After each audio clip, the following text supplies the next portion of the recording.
Thanks for joining me for this video today. This is Dr. Barry Burns with Top Dog Trading, and today I'm going to share with you one of the most powerful Forex trading strategies that, surprisingly, a lot of people don't use. So, as you've heard, you need to have an edge in trading in order to be successful, and I'm going to share with you what I call an invisible edge, and I call it that because, well, a lot of people don't see it because they don't put the stuff on their charts. So if you put it on your charts and the other person doesn't, then guess what? If you're trading against that person, you'll have what I call an invisible edge. All right, so let's jump right into this. I've done a couple of videos on similar things in the past, and actually, I always ask people to give comments down below or to send a request what they'd like me to do videos on, and this is a request that came in, so here we go. Now, this has to do with the confluence of time and price.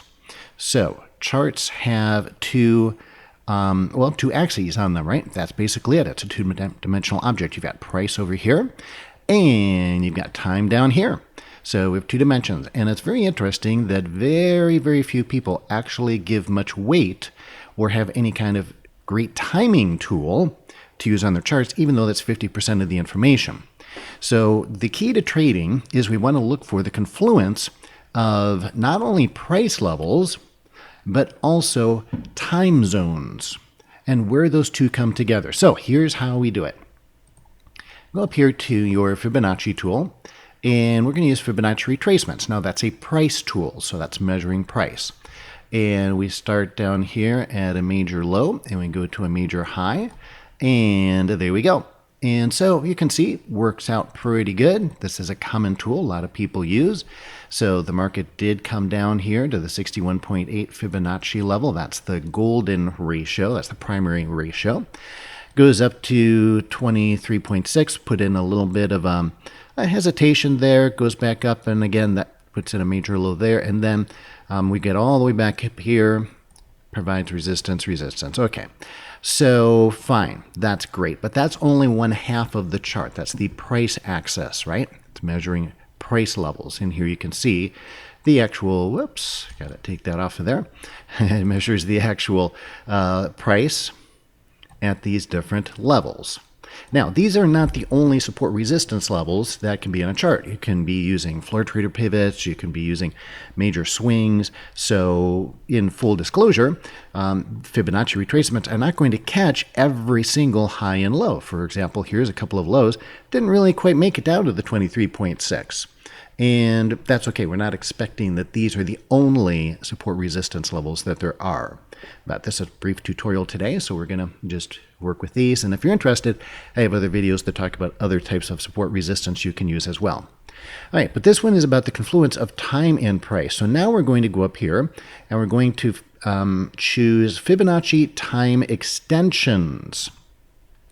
Now, I did a video on this one as well. It was a separate video, but the request that came in asked me if I would show putting these two together because I mentioned that, but I didn't show that in the previous video. So the way to do this measures cycles, by the way. And what we're going to do is we're going to come in here, and we're going to go from a cycle low here to a cycle low here. All right, now this is what we call an impulse move, from that low to that high. So that's a strong move up.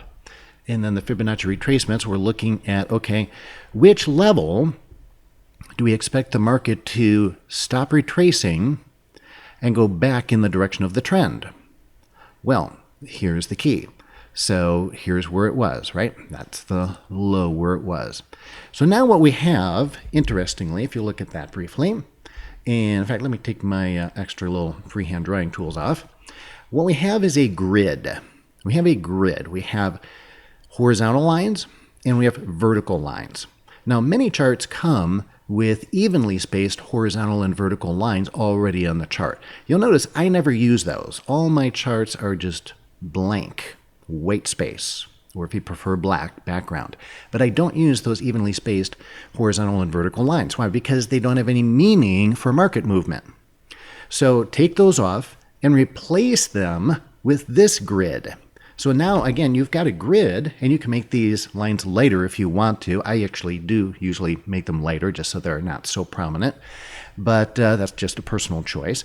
In this video, I decided to make them more prominent because that's what we're focused on today. And so now what we're doing is we're looking for, as I said, the convergence of time and price. So we're looking for where the lines come together. So after this low, we can only look forward from there, right? Well, the first vertical line we get is here, and the first time it connects with a horizontal line is here. This is the first time they connect.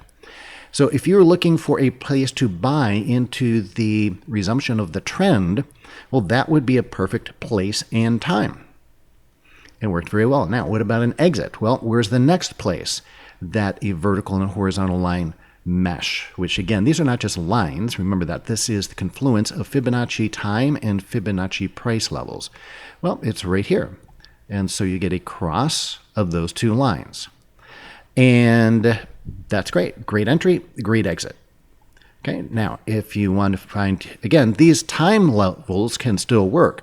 Think of these vertical lines as time support and time resistance. So here we don't get a confluence of the two, but it's still time for the market to put in a higher low. Here, the price level works by itself. Here, the time level works by itself. So they will still work by themselves, but the most significant ones are where they converge. Try this. Put it on your charts, test it out for yourself, and see if you don't find that this type of grid is much more powerful and more meaningful and actually provides you trading opportunities than just the regular horizontal and vertical lines that are evenly spaced that come on the background of your chart. I think you'll be very, very happy. So if you like this video and you're watching it on YouTube, please click the thumbs up icon below and give a comment. That helps me get encouraged when I know you guys are responding and engaging, and tell me what you liked about the video and also any requests that you might have for future videos. I love creating these videos for you. Also, I'm giving away one of my favorite trade strategies. I call it the Rubberband Trade. It has a very high win-loss ratio. It's a simple strategy. You can learn it in about 26 short minutes. And you can get that video explaining that trade strategy absolutely free by clicking on the image in the top left corner, or if you're on a mobile device, click on the little eye with a circle around it at the top right corner of this video. Now, if you're not watching this on YouTube, there is probably a link either below this video or an opt-in form on the side. Anyway, however you decide to get that free video with my Rubberband Trade, I would be happy to personally email it to you right after you request it in one of those ways.